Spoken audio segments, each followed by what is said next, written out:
What's going on, YouTube? It's Tyson.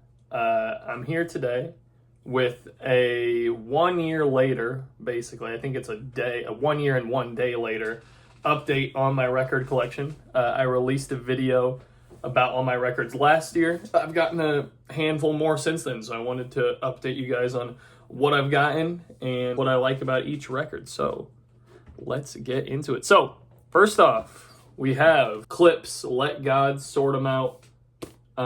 This was my favorite album of 2025. If you guys watched my Tyson Awards video, you know that to be the case. Absolutely love this album. The one thing that does suck about it is that it doesn't have So Be It on here. I think the more updated versions do, but I got this around the time it came out. So that's kind of a loss, but other than that, I mean, it's a great album. Pusha T, Malice, Pharrell, they all did their thing. Next one I have here is Kali Uchis's Sincerely. Another one of my favorite albums from last year, and just an artist that whenever she releases, that's a person I want to be collecting. So we have that here. Fantastic album. Loved it so much. Another one of my favorite albums from last year, and I think I can stop saying that at this point because most of these are albums that came out last year. We have Blush by Kevin Abstract and his whole posse. This one was fantastic as well. My favorite part about this was definitely like the guest verses from artists like Love Spells and Quadeca, but Kevin Abstract is no slouch either. There's so many great songs on here. My favorites would be Post Breakup Beauty, Geezer, Maroon, and then Red Light. Those are my favorite songs on this album. We have another one from last year, super popular as of late, Getting Killed by Geese. I love this one as well. Definitely a different genre than what I'm used to. This one was really doing it for me last year, so had to pick this up, and you can find this at about any record store. I like the back, Shooting the Moon, it's fire. I don't know if I showed the back of the Blush one.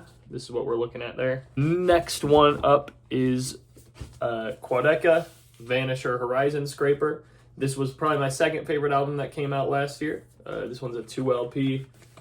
If we take a look at the inside, oh my goodness. If we take a look at the inside here, I think that's the Great Bakuana, as he had one of the songs on there called A Sea Monster. This whole album, if you haven't listened to it, is basically him telling a story from the perspective of like a sailor who's out at sea and basically fighting for his life against the beast that you just saw there on the inside, and a lot of other stuff happens, but that's one of the big climaxes of the album. Next, we have Hybrid Theory by Linkin Park. This is the first album I've shown you guys that did not come out last year. This just happens to be one of my favorite albums of all time, and my amazing girlfriend got me this one for Christmas, so I was really excited to get that.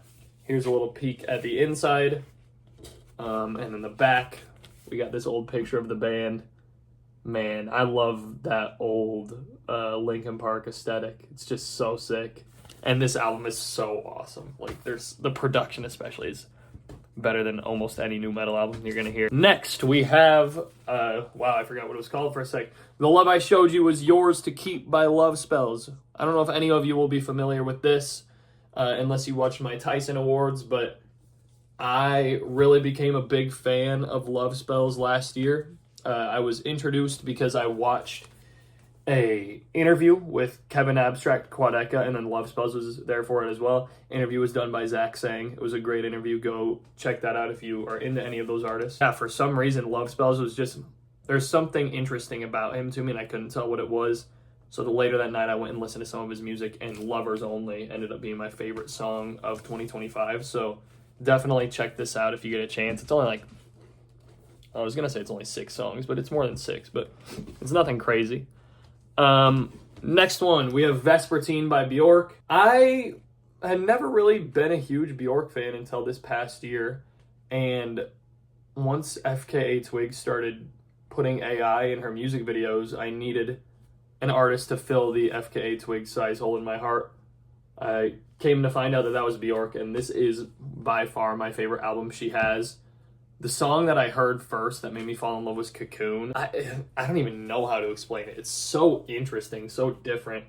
This is what we're looking at on the inside. I believe she did all this artwork as well, if I'm not mistaken.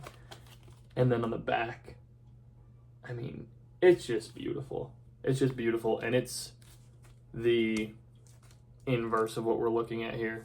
So, pretty sick. This is a great one here. We have I'm Wide Awake, It's Morning by Bright Eyes, and I'm so happy that I pulled this one out next because I can talk about the fact that I get to see, I think, the 20th or 25th anniversary performance of this album and one of their other albums at Red Rocks. For those who don't know, Poison Oak off this album is my favorite song of all time. So getting to see that live at Red Rocks, I've never seen them perform before. I've had tickets, but last time I had tickets, they ended up canceling. But I'm from Nebraska, and obviously Connor, and I think the rest of the band is too, so definitely a band I'm really, really excited to see. And it looks like I had a poster in here that I didn't know about, so I will check that out after I'm done recording the video. Next up I have Willoughby Tucker, I Will Always Love You by Ethel Cain. Yeah, this album really didn't have that many songs on it, but it still runs long because some of the songs are, 10 to 20 minutes long.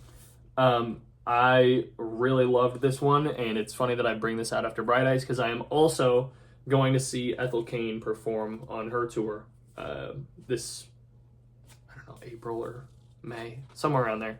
It's April. Really excited for that. If we take a look at the inside here, just got a picture of her like sitting in a meadow or something, and can't really tell what's going on the other side. And then we got this back here. There's a lot of lore that I'm unaware of with Ethel Cain. I just really like the way her music sounds, so that's my main reason for getting it and ranking it so high in my year-end lists. Next up, we have Mad Villainy by Mad Villain, aka Madlib, and Mr. MF Doom, rest in peace. This album I had listened to for a long time, but I just ended up picking it up this year. It's my favorite project that MF Doom is involved with at all. The production is just insane. Like, they're so in sync, MF Doom and Madlib. It's just creative masterpiece. And we got, obviously, Madlib here on the back. I love it. Next one, another fantastic album from last year. We have Fancy That by Pink Pantheress. I've talked about Pink Pantheress on the channel many times. You guys know that she is one of my favorite artists. This album, when it came out, I was a little bit on the fence, and then I came back a couple months later and I was like, oh my goodness, yeah, this is great. And it's probably my second favorite Pink Pantheress album, if I'm being real. Like, I think for anyone who's a real Pink Pantheress fan, their favorite album is probably gonna be To Hell With It, but I do think this has climbed up to my second. We got the back here. I really like this back cover artwork as well. It's pretty sick. I like the aesthetic she was doing for that album a lot. Next one, we have Nasty Nas, Godson. I love this album. I recently got to do a display at the record store in the town I'm from, where you put up like 6 of your favorite albums. And instead of putting Illmatic, I actually put Godson up there. That's not to say that I like Godson better, but this album is so personal, and I think the reason people would have Illmatic ahead is just because they like the production better. But to me, this is his second best, and there are just some songs on here that are so insane. Some bangers, some sad ones. It has everything you can ask for. So I love it. I love the images and stuff on here too. It's great. Next one up, I have the soundtrack to one of my favorite childhood shows ever, Wizards of Waverly Place. I loved this show as a child, and I saw this at Barnes & Noble, like, this is kind of awesome. I need to get this. And I did, obviously. It's funny to see some of the artists we have on the back here, like Drew Seeley, for those who don't know.